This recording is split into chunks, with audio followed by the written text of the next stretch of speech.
Hai,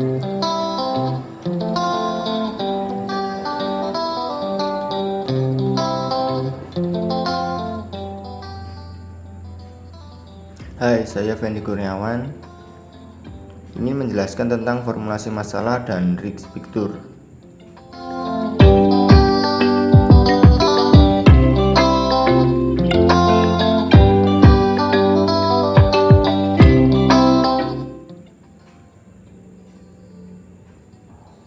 Oke, langsung saja untuk case ketiga. Case ketiga ini adalah case studi pada PT Smile Cycle. PT Smile Cycle adalah salah satu industri yang bergerak dalam perakitan sepeda. Berdasarkan evaluasi pada tahun 2015, perusahaan berhasil menjual sepeda sebanyak 12.000 unit dalam 1 tahun. Nah, pada bagian ini teman-teman bisa mempost videonya terlebih dahulu untuk membaca dan memahaminya secara pribadi agar lebih enak dipahami. Nah, dari kasus tersebut dapat kita tentukan formulasi masalahnya. Formulasi masalahnya yaitu terdiri dari 3 poin. Poin pertama itu adalah deskripsi GAP. Di sini berisikan perbedaan harapan antara pemilik PT Smile Cycle untuk memaksimalkan profit yang diperoleh dari penjualan sepeda. Sedangkan pemilik memilih menyetok produk untuk memenuhi permintaan, namun dengan kenyataan biaya investasi menjadi besar. Biaya investasi tersebut sudah disebutkan pada case tadi, bahwasanya perusahaan menanggung biaya sebesar 100 juta untuk 2.500 unit produk. Kemudian formulasi masalah, di sini saya menyimpulkan menentukan berapa jumlah pemesanan komponen sepeda untuk meminimkan biaya inventory pada gudang sehingga didapatkan profit maksimal. Kenapa saya menuliskan begini? Karena perusahaan tadinya ingin mendapatkan profit yang maksimal, namun biaya gudangnya tinggi. Oleh karena itu perlu sebuah penentuan jumlah komponen supaya biaya gudangnya minimal dan perusahaan masih bisa memenuhi permintaan konsumen karena komponen sudah ada sebelumnya dan tinggal merakit. Kemudian berdasarkan formulasi masalahnya di sini, ukuran performansi model itu maksimasi profit dan minimasi total biaya. Dan pada variabel keputusan atau alternatif tindakan itu menentukan jumlah komponen yang dipesan. Nah, ini adalah gambar risk picture-nya. Pada bagian tengah itu adalah simbol pada PT Smile Cycle. Kemudian arah panah ke bawah itu adalah informasi bahwasanya pada tahun 2015 perusahaan berhasil menjual sebanyak 12.000 unit. Kemudian naik ke atas itu adalah keterangan biaya per produknya itu sebesar 2.500.000, kemudian dijual customer seharga 400.000 sehingga didapatkan profit maksimum.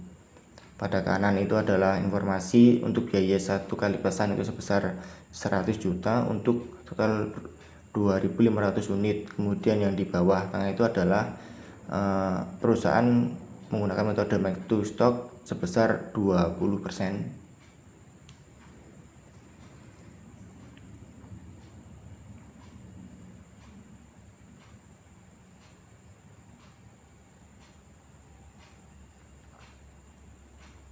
Oke, selanjutnya case 4.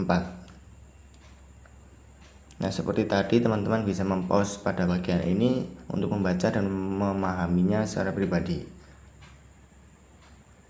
Nah, formulasi masalahnya di sini pada deskripsi GAP berisikan perbedaan harapan antara pemilik PT Setiabudi untuk memaksimalkan profit yang diperoleh dari penjualan kursi ergonomis, sedangkan perusahaan menanggung beban biaya overhead yang tinggi. Perusahaan juga ingin menjaga eksistensinya di market leader dengan cara menyetok, namun bagian gudang menanggung biaya inventory yang besar.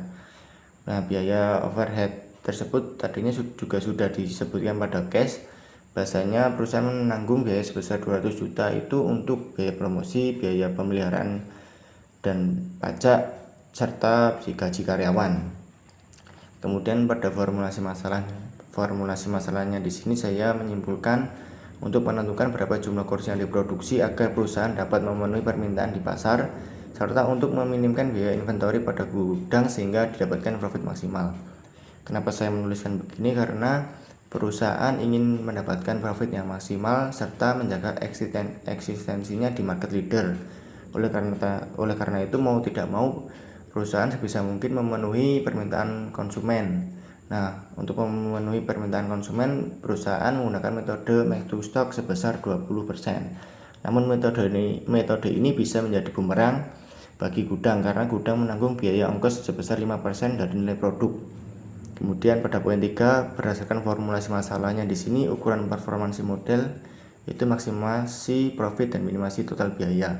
Variabel keputusan itu untuk menentukan jumlah kursi yang diproduksi.